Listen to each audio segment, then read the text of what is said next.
Hello, good morning, good afternoon. Welcome, everyone. We're really excited to be here to talk to you a little bit about the Global Task Force to Promote Trusted Sharing of Data and also the report that's being released today. I'll just give a quick overview, very quick, and then turn it over to Julie Brill, who's one of the co-chairs of the task force, to talk about why this is important, what's left to do, what next steps are. 14 months ago, the German Marshall Fund of the United States, in cooperation with the Tech, Law, and Security Program of American University's Washington College of Law, and with support from Microsoft, convened a global task force to promote trusted sharing of data. It's comprised of experts, distinguished leaders from civil society, academia, and industry. And this report released today is informed by that task force. It lays out a new global framework, and it calls on stakeholders to quickly act. This is, as you know, an urgent topic. AI is poised to make data an even more integral part of global infrastructure, promising profound societal benefits, but also posing significant privacy risks. So we are so fortunate to have Julie Brill with us here to talk about these issues. She is, of course, Microsoft's Chief Privacy Officer and Corporate Vice President of Global Privacy and Regulatory Affairs. She's the central figure in Microsoft's advocacy for responsible data use and policy around the globe, which builds on her distinguished history in public service, including 6 years as Federal Trade Commission Commissioner, where she worked on behalf of consumer interests, including at the forefront of international privacy issues. She, as I said, co-chaired this task force. Welcome, Julie. Hello, Karen. It's so wonderful to be here. Thanks for having me. It's early where you are. I wanted to just kick it off. I was remembering when we first convened this task force and talked about the need for it. And there were a couple of insights that I may misremember, but this is how I remember them, that if we were going to address the proliferation of data localization measures, it had to be not with a least common denominator approach, but with standards that really were built around rights protection. And secondly, that there were these international processes, international negotiations underway, and we wanted to be ready when those made progress with next steps that could build on those to really get to some kind of global solution. So I think we were right in both of those, and there has been recent progress. There's a new agreement between the US and the EU at the OECD. There's an agreement at the OECD, and now the G7. So tell us, given all that progress, what do you think is still missing? What gaps still need to be filled, and why is this issue still so urgent? Right. So thanks so much, Karen, again, and thanks very much to the German Marshall Fund, and frankly, to all of the participants in this project that's been going on for slightly over a year. I think the report that's being issued today is really impactful, and I'm hoping that we will get a lot of engagement with it, as well as comments and being able to build further upon it. You know, as you said, in the last 12 months, we've seen really remarkable developments in understanding how global data flows are related, how we can advance them, and really showing that a rights protective approach among the rule of law democracies is going to be important, and especially developing those common threads among them. There's, I think, increasing recognition about the movement of data needing to be rights protective. And when we look at these critical data flows and why we need to advance these kinds of principles, I think about things like, you know, providing technology that consumers and businesses really need. You mentioned AI. Of course, there's issues that we need to address around privacy and other concerns around AI, but there's also incredible progress that will be made and efficiencies through AI. So we want to make sure that whatever system we have for sharing that data is done in a rights protective way, and that will support and grow the global economy. I think we also need to be thinking about sharing data when we talk about addressing cyber threats, researchers who engage in security and are thinking about cyber threats need to have data in an appropriate way in order to understand what is happening and address those problems. And then the final issue that I think that we need to talk more about, and arguably is a gap that is starting to close, is in the area of law enforcement and keeping the world safe. You know, criminals are engaging in global organizations that are trafficking drugs, violating sanctions in the Ukraine war, and frankly are engaged in crimes against children that are really horrific. And what we need to do is understand that these global operations that criminals are involved in are leaving digital fingerprints. And those digital fingerprints are going to be more and more important to try to stop this horrendous activity. So we found a lot of common ground. You've already mentioned, you know, the OECD process has been really inspiring. The G7 and its Data Free Flows with Trust initiative has also brought in even more jurisdictions and really thinking more deeply about how we can engage in this issue. And then, of course, the EU-US Data Privacy Framework. So a lot of progress, a lot of promise, and I think that we still have some gaps in terms of law enforcement, as I mentioned, which is deeply important to us and to, I think, many people, as well as the fact that we still have 74 countries that have adopted privacy laws that have some form of adequacy determination in them. And it's really becoming something of an unmanageable system. So finding harmonization and principles, I think, will help with that process. Just to pick up on that point, the report, I thought, you know, Alex Joel, I haven't given him credit yet. I will in a second. Alex Joel is project director for the task force, and he's the author of the report and really did a skilled job in producing it and writing it.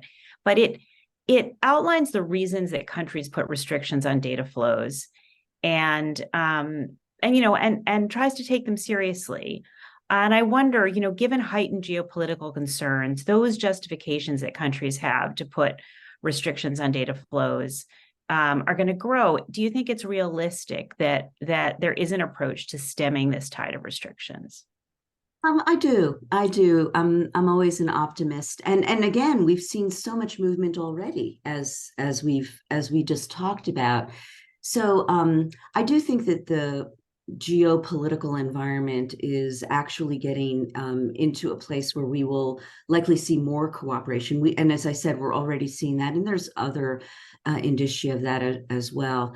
And I do think that governments are starting to realize that their most critical information, the most critical information they need to keep their citizens and residents safe, is going to be data that flows outside of national borders.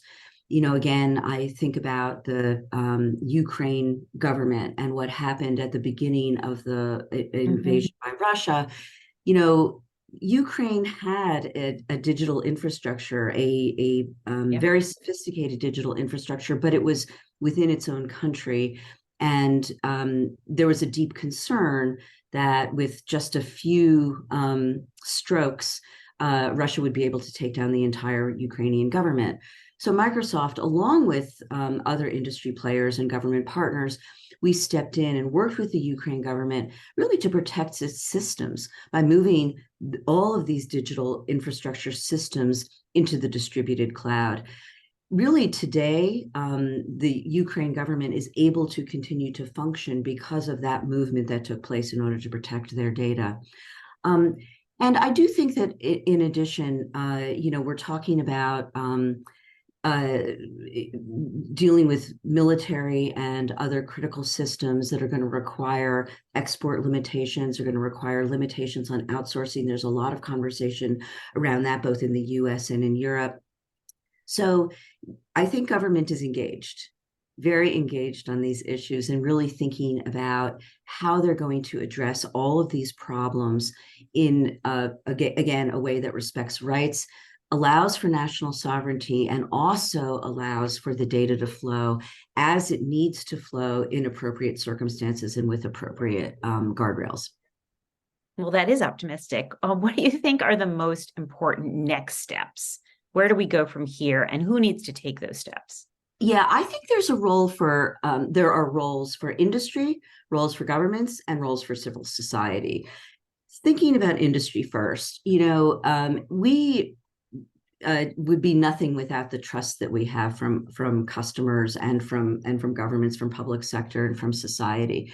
Honestly, what industry needs to do is it needs to continue to earn that trust by being responsible stewards of data. And that means adhering to sets of principles such as transparency, control, and data protection through strong security and encryption. Now, we also need governments to create these durable solutions that I've been talking about and you've been talking about. In some ways, only governments can really resolve some of these issues. The EU-US data privacy framework has been a huge advancement, I think, and I'm deeply optimistic that it will be a lasting agreement. We'll see how the courts interpret it, but I do think that there's a lot of progress that has been made in that framework. And we're going to need to address public safety issues next, I think. We have strong agreements between the US and the UK. We also have an agreement between the US and Australia. Europe recently adopted its e-evidence Act, which is going to require the member states over the course of 3 years to develop systems based on common principles and common requirements for sharing data for criminal investigations. That has been huge progress in terms of sharing data for appropriate purposes in a rights protecting way for with respect and with guardrails around it. And I think now what we need to see is the EU and the US adopt a similar approach, an e-evidence agreement that is transatlantic, so that law enforcement between the US and the EU can cooperate in more immersive ways.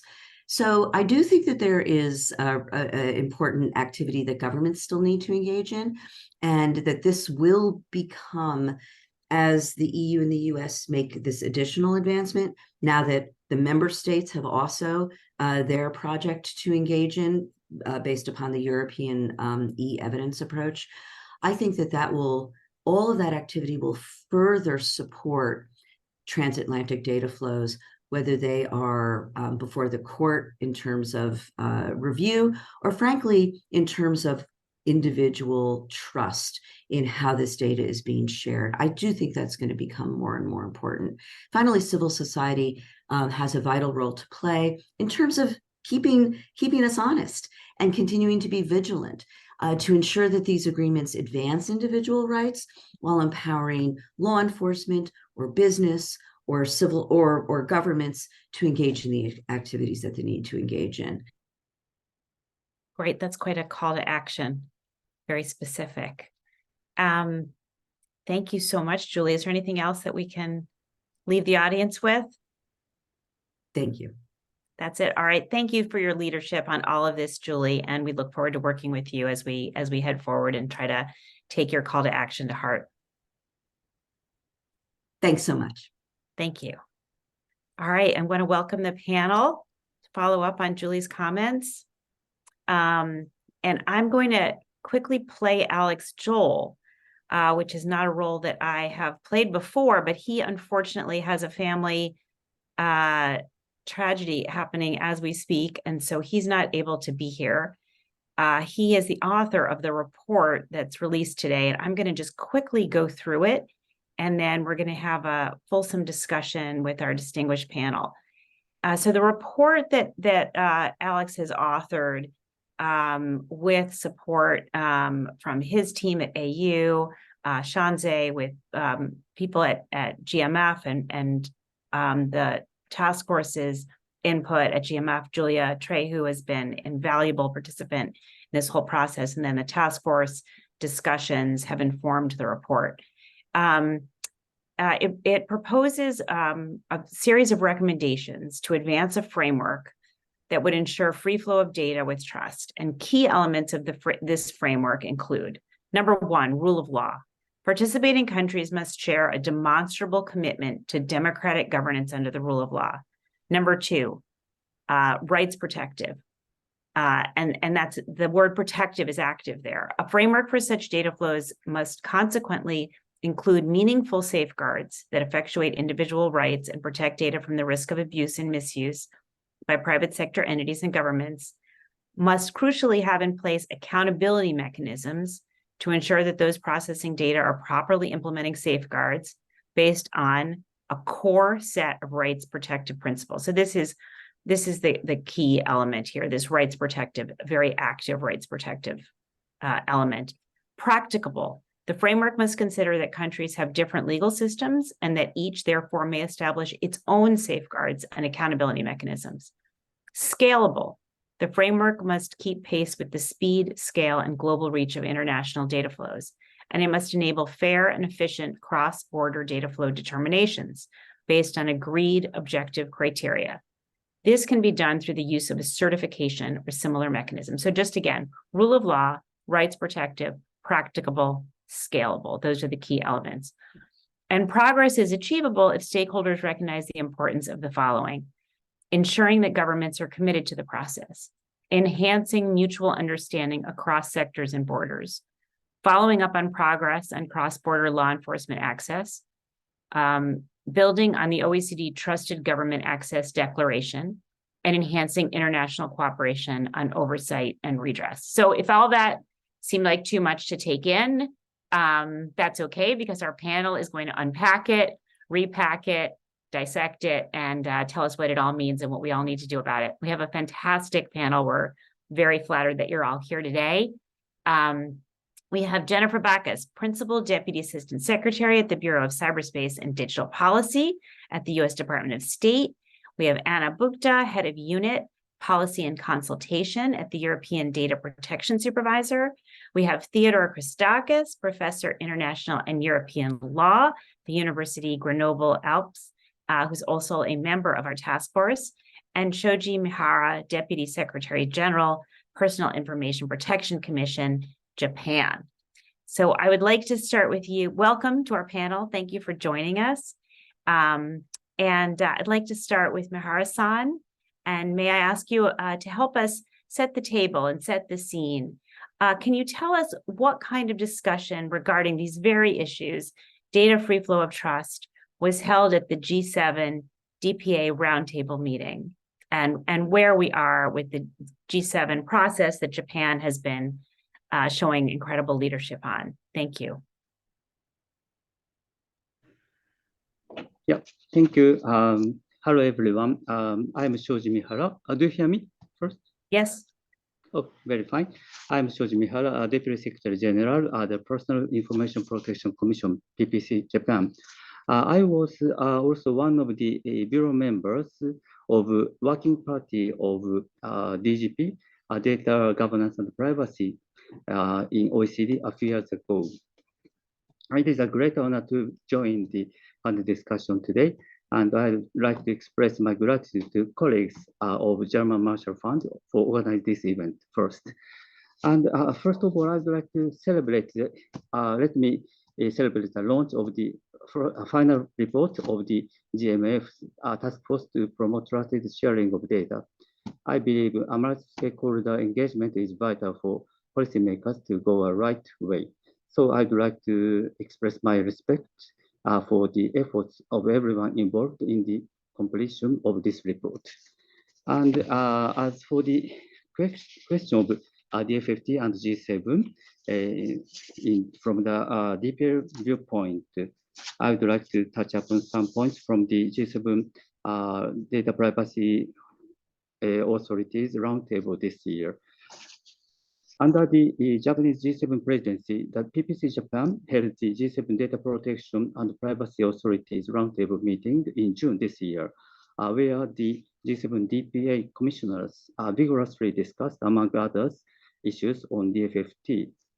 PPC also hosted a side event panel discussion in the occasion of G7 DPA Roundtable in June. At that time, Julie Brill-san joined the panel among G7 commissioners, industry, and academia. I would like to take this opportunity to thank Julie Brill-san for her coming to Tokyo at that time and her great contribution in G7 DPA Roundtable. And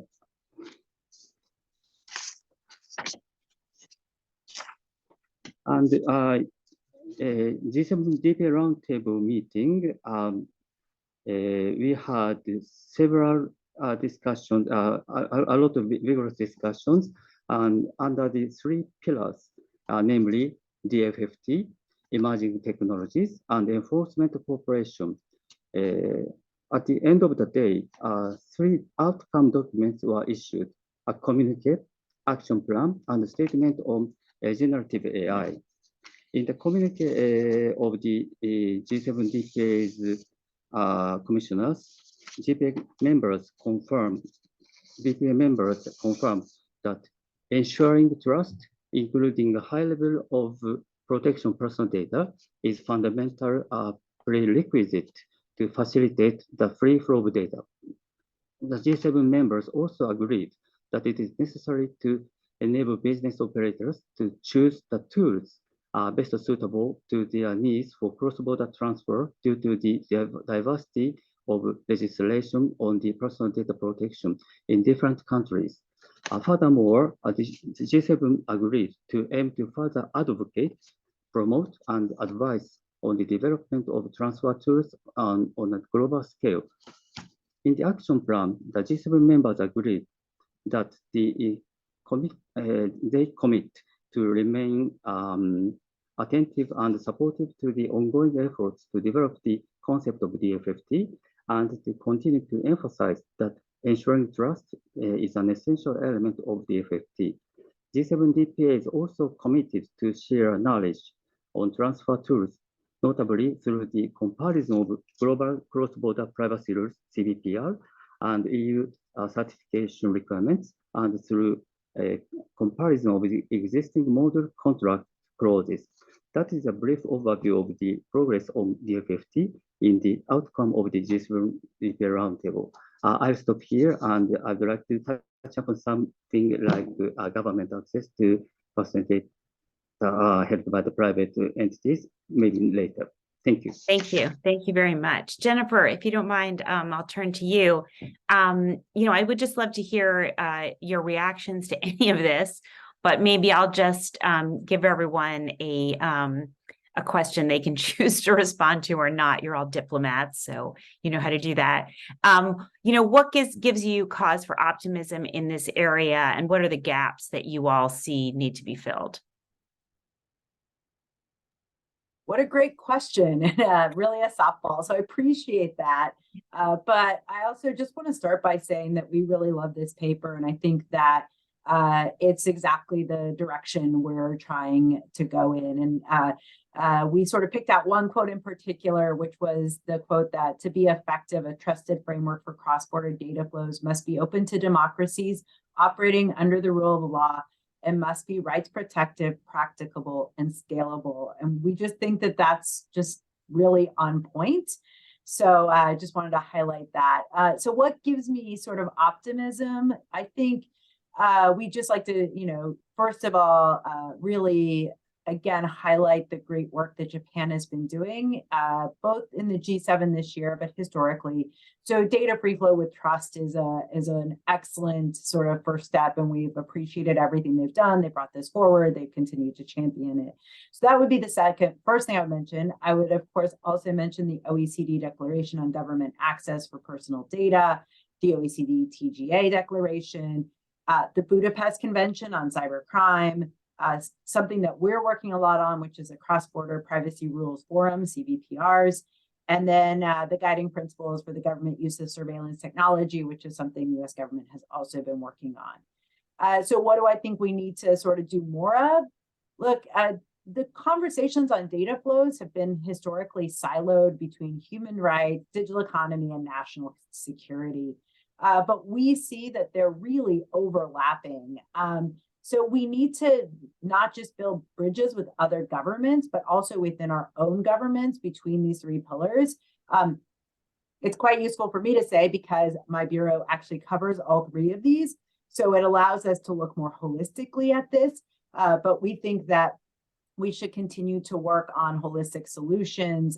And the OECD TGA is really a great example. And it was the first time that privacy folks and law enforcement and signals intelligence were in the same room discussing the same things. And ultimately, we think this is more the direction we need to be going in these areas. Thank you. That's very useful. Anna, thank you for being with us as well. And I want to turn the same question over to you. Any reactions overall, but specifically, where do you see progress and cause for optimism, and where do you see some gaps that would give us a call to action? Sure, thank you, and good afternoon or good morning, everyone. Thank you for giving me the opportunity already for the second time to comment on this excellent paper. And first of all, I would like to pay tribute to the hard work of Alex and the entire team. You have put together an excellent group of experts, quite diverse in terms of geographic representation and background, and I think that also shows in this paper very well. I also would like to mention, for those that maybe do not know the EDPS very well, that we are the independent supervisory authority for the European Union public bodies, but we also advise the Commission and the co-legislators on all aspects related to data protection. We are a member of the European Data Protection Board, and we also represent the Union in the G7 DPA roundtable that since a few years have become part of the official agenda. And in this context, I also would like to congratulate our Japanese colleagues for their hard work and the achievements of the last edition of the roundtable, and also commend them on their leadership on the DFFT in general. This is something that we will be very happy to continue to engage on, obviously, as we go further. Now, back to the report. I mean, a lot has already been said, but what I would like to underline is that for many, many years, from the EDPS perspective, it was a very increasingly important for us to link privacy and data protection and human rights, or what we call in the EU fundamental rights protections, to the broader context of rule of law and democracy. So that we are absolutely clear that, on the one hand, data protection should not be an abstract concept considered in complete splendid isolation from the broader legal or political framework of a country, but also that both privacy and data protection are prerequisites for effectively functioning liberal democracies.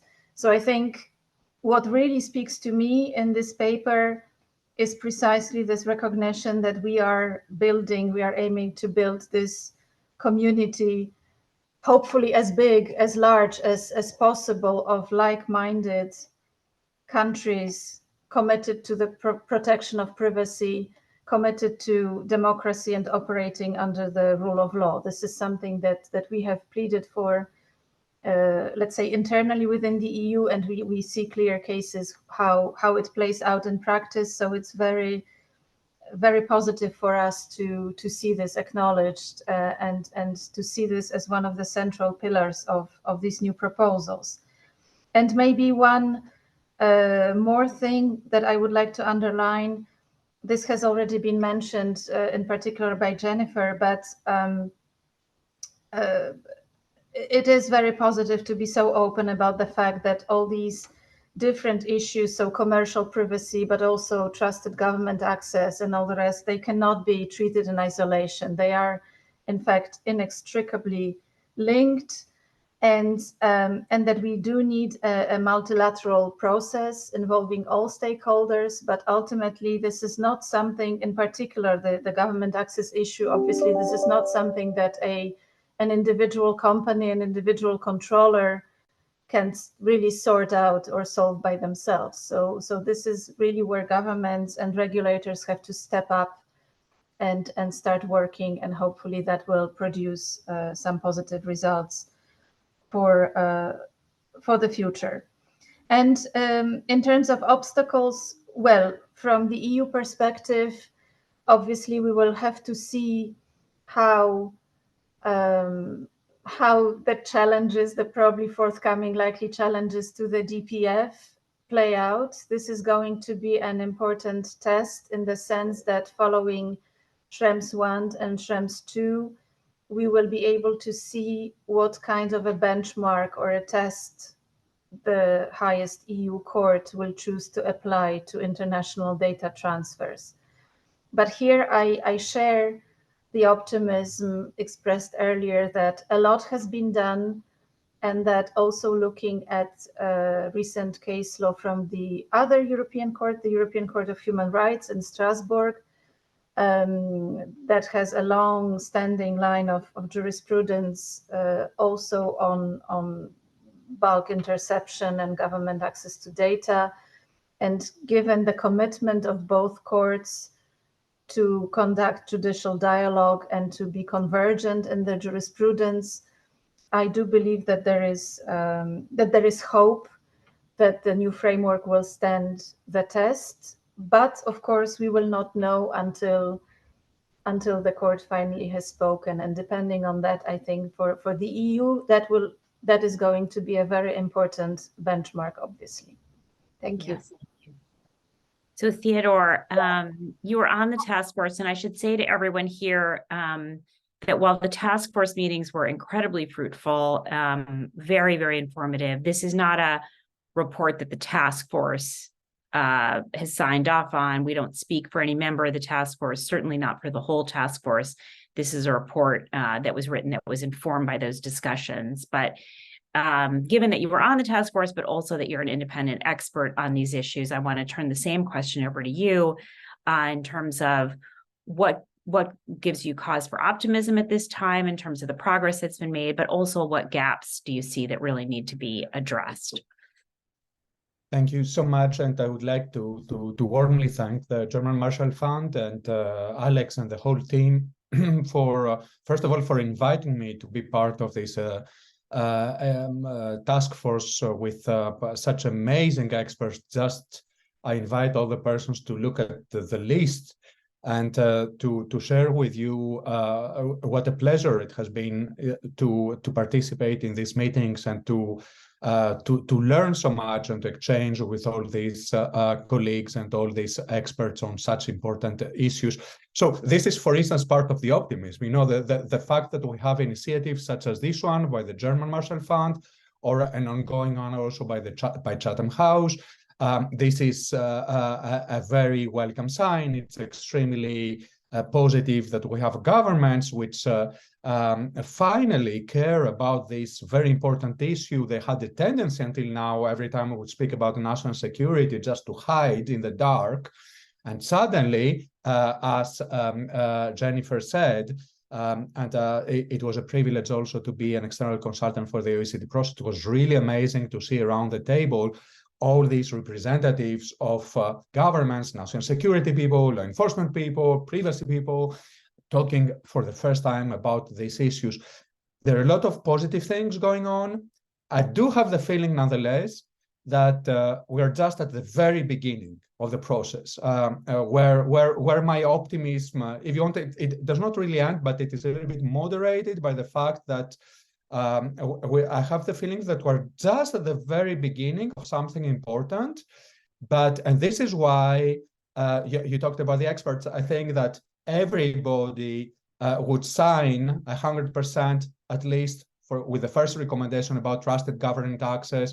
I think that all the parts, concerning commercial privacy, all this can be addressed easily. But the elephant in the room is government access to data for national security and law enforcement purposes.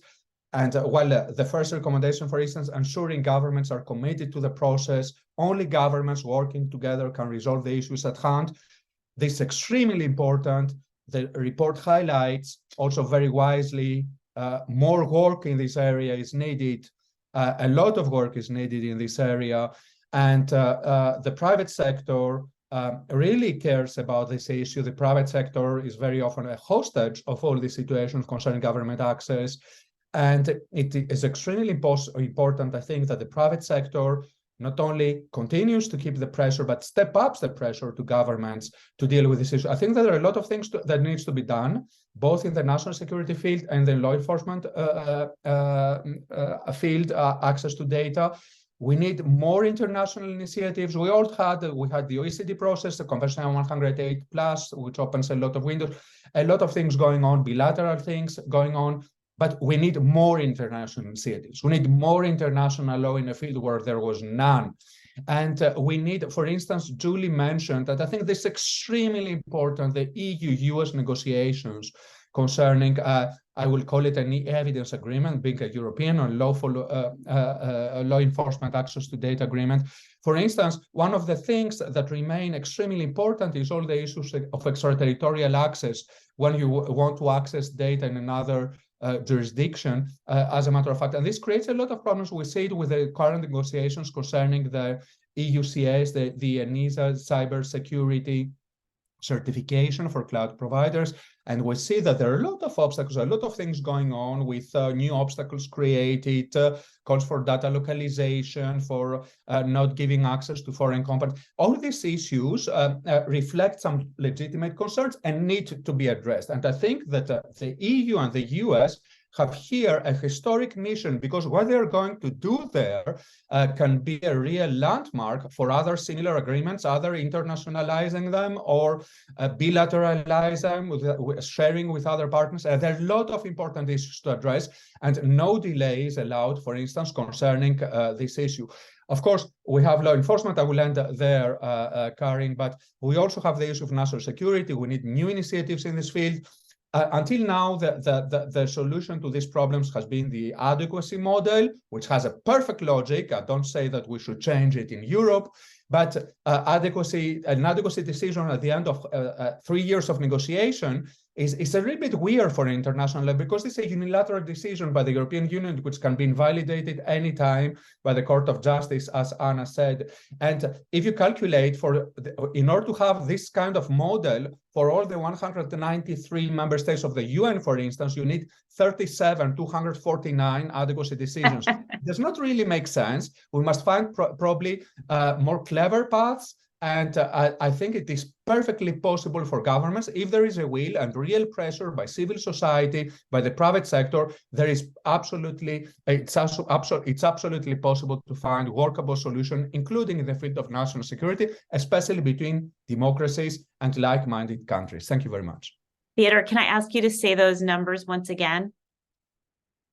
Yeah, So we had negotiations among all the members of the UN. How many would it be? Yes, it's 193 countries, so you need about 37,000 unilateral decisions in order to cover the whole planet. If you need each time unilateral decision with another country, I think it really becomes a little bit crazy. And of course, it's less because the EU will be as a whole. You know, I exaggerate a little bit, but this really shows that we cannot really resolve this issue through a model of constant unilateral decisions. And imagine, for instance, unilateral decisions, yes, but even in the context of EU-US, the US already wanted to apply this kind of reciprocity thing, weird reciprocity thing, in order to create the DPRC. And then there is another unilateral decision in the Cloud Act agreement in order to be considered as a qualified foreign government.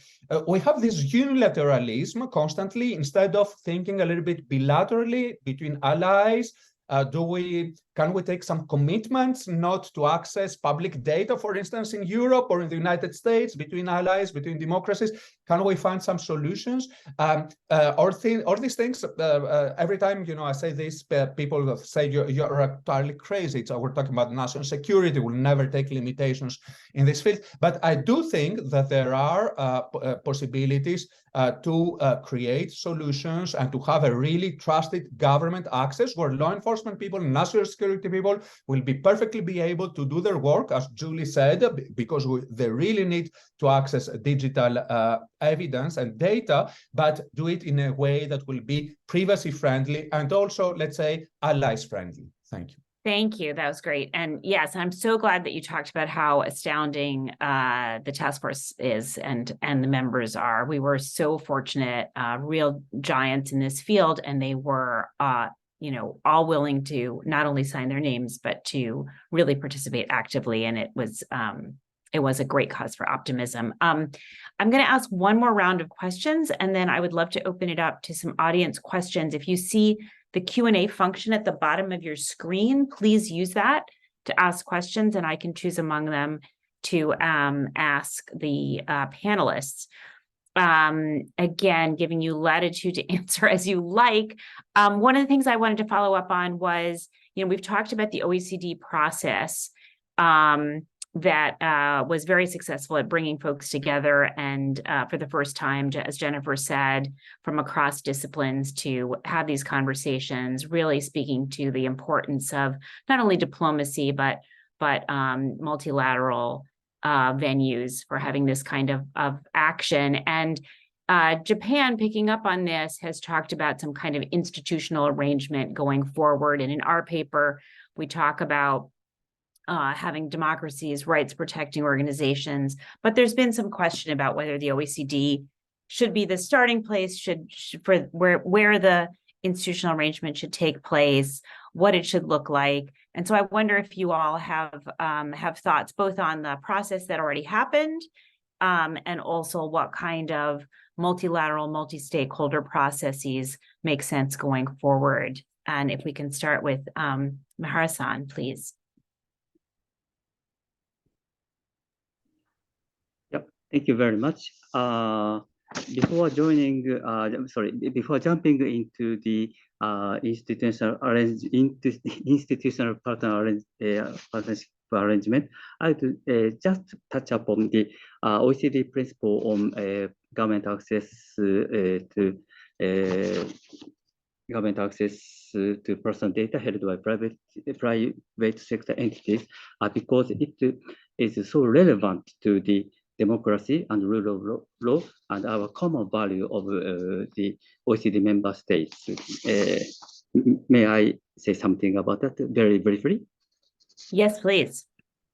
Yeah, and if you can set the table, and if you want to just talk about that, and then the rest of the panel can talk about going forward, I think that would be perfect. Okay, yeah. In thinking about how we could achieve trusted-free cross-border flows of personal data, it is not enough to consider only content of personal information protection requirements, which are applied to entities that exchange personal data across borders. There is another element that may affect trust of cross-border personal data flows, but could not be resolved by those entities on their own. That is government access. We are talking now.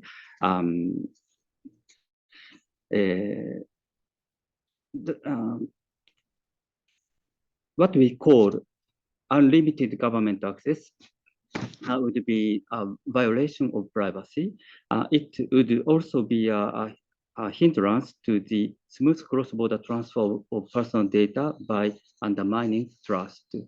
Therefore, Japan proposed that issues, including unlimited government access, be discussed at the OECD in November 2019. Since then, the discussions on government access have lasted almost 3 years and resulted in the OECD Ministerial Declaration of last December, which Theodore-san already mentioned. During the discussion, participants in the OECD drafting group went through a very narrow path because government access is a very sensitive topic relevant to law enforcement and national security. I work together with OECD members and from law enforcement and national security and from data protection authorities, DPAs, as well as Alex-san and Theodore-san. Unfortunately, Alex-san is not able to join today.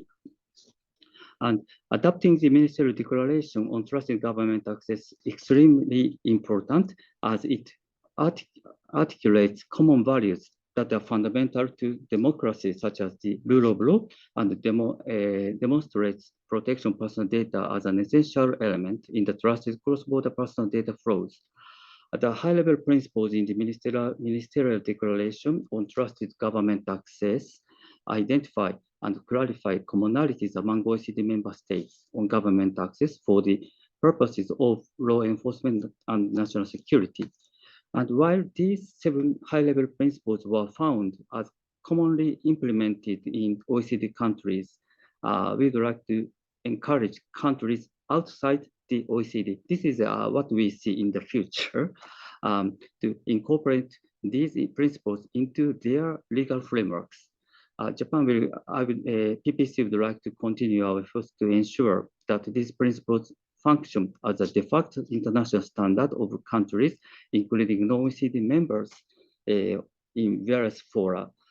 This is something like background of the OECD declaration and something what we see in the future. And maybe other panelists will speak about IAP, institutional arrangement partnership.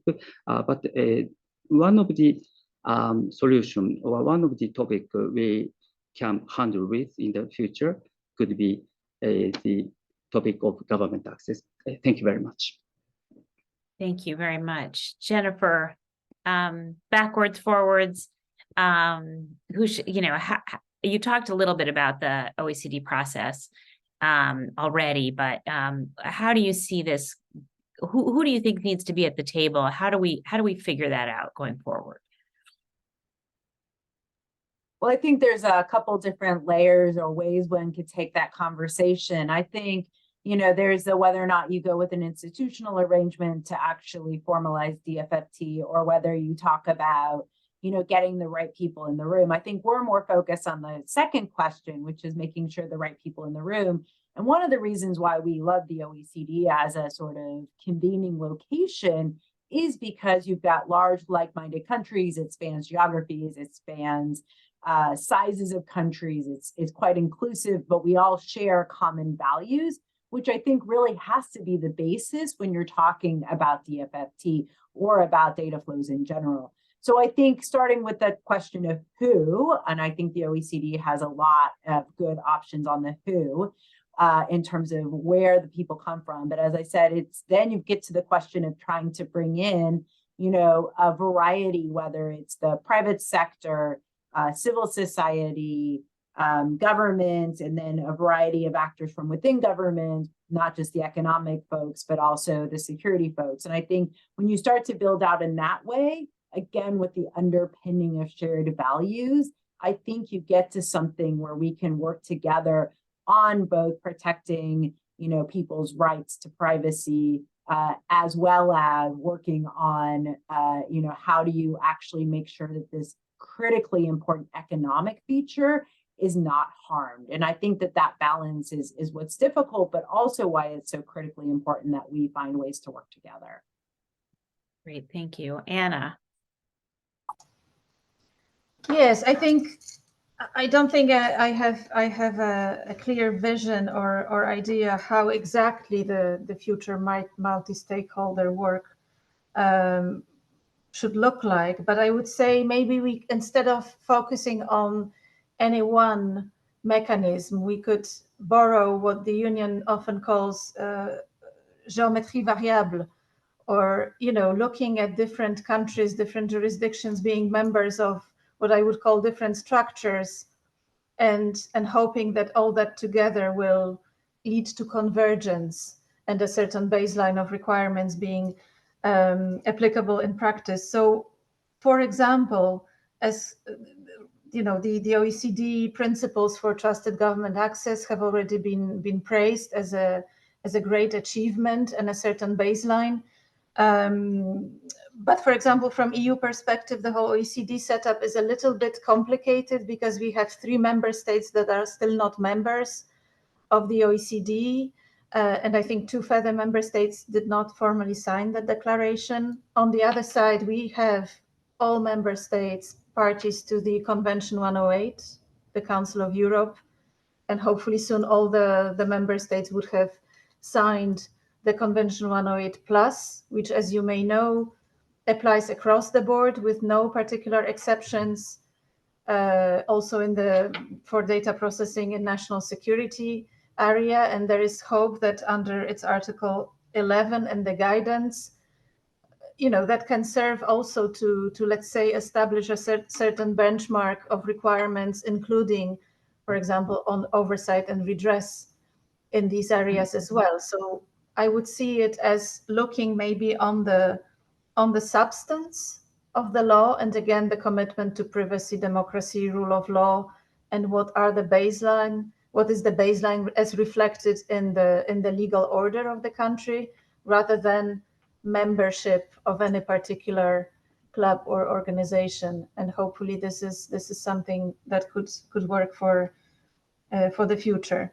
And also, if I just may say one more thing on the IAP and the future institutional partnership, obviously we recognize that the OECD is very well placed to provide the support for this process. But again, as you may have seen in all the declarations of the G7 DPA roundtable, it is crucially important that the data protection authorities, that the regulators are also formally associated and involved in that process. And I think that we still will have to see in the nearest future how that will be organized. Great, Theodore. Yes, very quickly, just in addition to the very interesting things that have been said by the other panelists, I think that the OECD was not just, the importance of the OECD was not just the outcome, was not just the declaration. It was a very important achievement. I don't want to in any way to minimize it, but the process was even more important, you know, all these people around the table, and this is what needs to be continued. The report says it in a perfect way. Let me just quote: government bodies must commit to participating proactively and constructively in finding ways that allow for safeguards and appropriate government access, and they must accept the potential need to resolve conflicts, amend laws, or improve deficiencies during that process. So we really need to continue this process, to continue this discussion. Let's not forget that the OECD was a huge achievement, but it appears so huge because we started from below zero. And the OECD, the only thing that the OECD was able to do was to identify commonalities. There is nothing new. There is no creation of international law. The whole document is a soft law document, which just recalls commonalities, which is a common denominator in the different national security and law enforcement access to data systems of the OECD countries. I don't think that there is a problem if some countries are not a member of the OECD. The OECD really knows how to embark in such important processes other countries, even non-OECD members. What I do think is absolutely critical is that we need to have democracies here as a locomotive. Democracies must really show the way in the era of AI. We should think about how scary the surveillance practices can get. We should think about how democracies want to differentiate themselves from China, for instance, you know, or authoritarian countries, and they should really lead the way. And this will need discussions. Somehow there must be a way to continue the process, and we should then try to advance good practices to find solutions to specific problems, like, for instance, resolving the conflict of laws concerning law enforcement access to data from both sides of the Atlantic. When the evidence will be adopted, we'll have also conflict of laws from the other side. You really need to act, negotiate intensively between like-minded countries, and it's perfectly possible to find solutions on these problems will be satisfactory, workable for law enforcement people, efficient. This is very important, but also very much satisfactory from the point of view of preserving privacy, data protection, other human rights. Yeah, what I hear you saying a little bit is that there's been sort of a proof of concept already for the OECD serving as a venue, at least, for these ongoing conversations, and that this was such a productive process, untrusted government access. And I think you guys know I was ambassador to the OECD, and I think it's really, it's the right time. You know, I think we're reaching for an organization like the OECD, and it happens to be there because we want a place where rule of law countries can come. And fortunately, the OECD is opening its doors further beyond. It used to be the rich man's club, but it has now opened its doors much more. I think needs to do more of that. But It has an impressive list of countries that are on their way to accession, including Brazil and Peru and so on. I'm just going to turn to some questions that have come up. One is about, this is a little technical. I don't know who would like to take it on, but do you think the report can have a positive impact moving forward the WTO e-commerce negotiations where data flows are an important and difficult agenda point? Does anyone have anything to say about that? Not a thing. All right, then. Someone asked about China, and I'll just throw this out there, and then we only have a few minutes left. I'll ask people to wrap it up. But we can take this as a bigger question. And this question is, do you consider that the Chinese regulators, I think what they're trying to say is if China has less stringent regulation, would this give their AI firms a competitive advantage over their American and European counterparts? If we put these kinds of guidelines and standards on rule of law countries, are we tying our companies' hands in international competition against China? So why don't we go around and just use that as a starting off point for any final comments?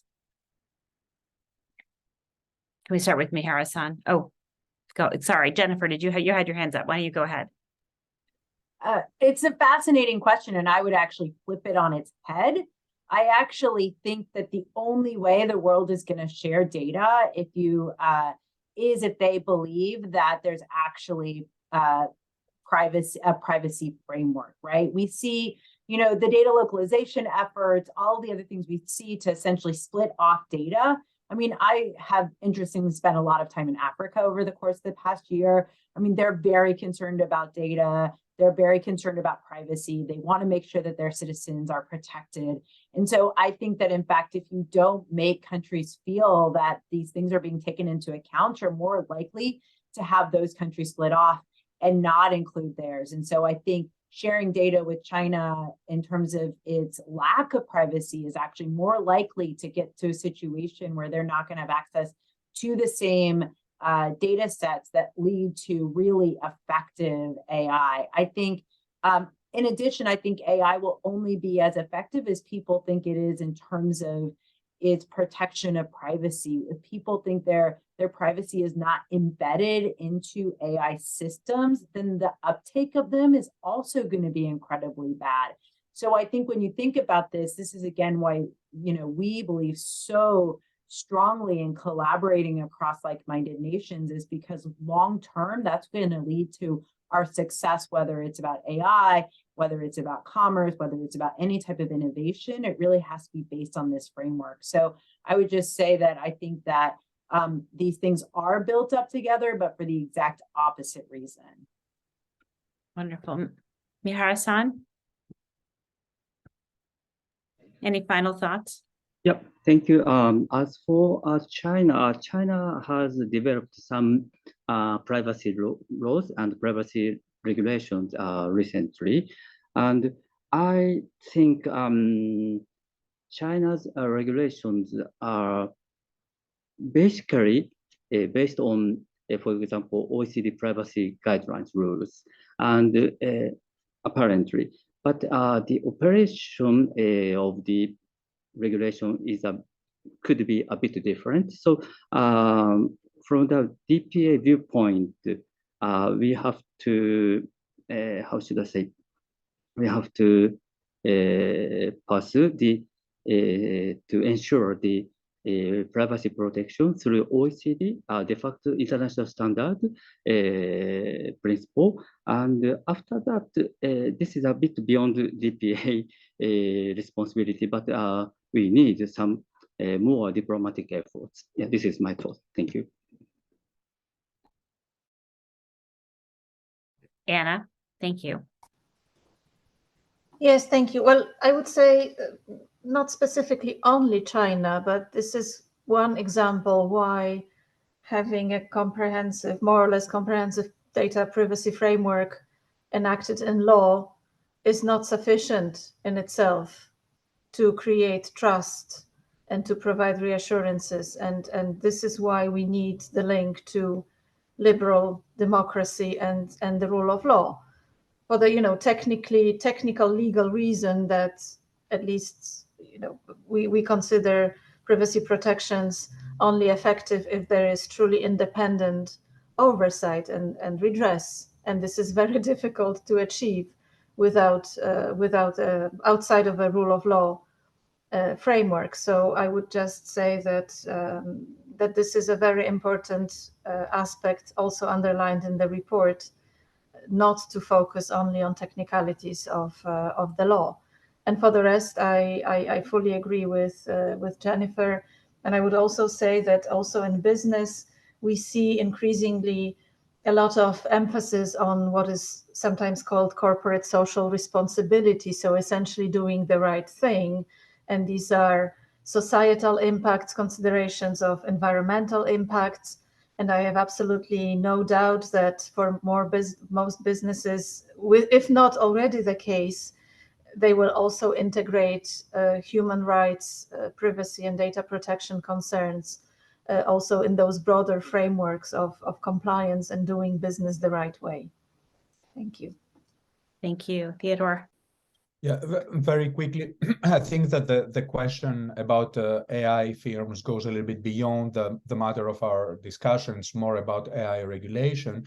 But I could just remind the equivalent debate concerning the GDPR. There were a lot of people saying, oh, that Chinese companies will not be, for instance, affected by this. And this is not true, because what we have seen is that the GDPR became the global model. It has been copied by so many countries. And not only this, but private companies, even those who somehow lobbied against the GDPR, realized suddenly that it's a fantastic argument to have privacy-enhanced technologies and privacy by design. And there a lot of companies are using their GDPR, let's say, technical friendly policies as a commercial argument. So I could not agree more with Jennifer. Of course, concerning AI regulation, we see right now we have the trilogues in Europe concerning the AI Act, and there is a real effort by all the participants to find constructive solutions in a way that will be able to deal with the risks and have a risk-based approach without hindering innovation. So I don't think that this is a big. If you go too far, if you really hinder the development of AI in Europe, for instance, this could be the case that other countries in companies there will be able to do things that European companies will not be able to do. But I don't think that this is the point. And the whole idea of the AI Act is based on a risk-based approach, which will permit to preserve the important European values in terms of data protection, privacy, while permitting innovation. Thank you so much. I want to let everybody go, but I want to thank our panelists for their really thoughtful comments here today, but also your leadership on these issues. This is a crucially important topic, and we're hoping that this report and this event can help inform steps forward, especially the IAP and the G7's work on data-free flow with trust. Thanks again to the task force, our outstanding task force, and the time that they devoted to this topic, their leadership on this issue. Most thanks to Alex Joel, who authored this report, to Shanze Pervez, who works with him on that, Julia Trehu at the German Marshall Fund, and Julie Brill, of course, for leading us off today and her leadership on these issues. Thank you all very, very much. Bye.